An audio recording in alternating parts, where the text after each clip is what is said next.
અહીંયા બધાએ મારું સ્વાગત કર્યું,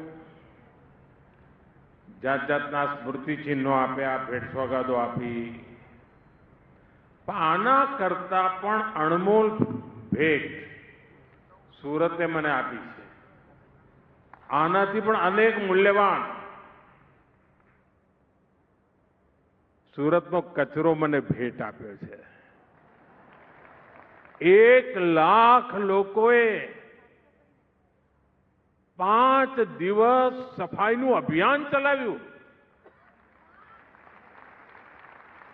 મારે માટે આ મોટામાં મોટી સોગાત છે અને આ 1 લાખ લોકોનો અને આખા સુરતનો હૃદયથી આભાર માનું છું. ભૂપેન્દ્ર કેવો પ્રધાનમંત્રી છે, સ્વાગતમાં કચરો મળે એનો ગૌરવ કરી રહ્યો છે. કારણ મારે સ્વચ્છતા એને સંસ્કાર બનાવવાના છે.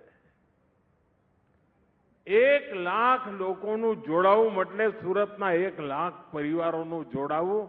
અને આ માત્ર સ્વચ્છતાનું અભિયાન નથી, આ એક પ્રકારે સ્વસ્થ ભવિષ્ય માટેનું સંસ્કાર પર્વ છે.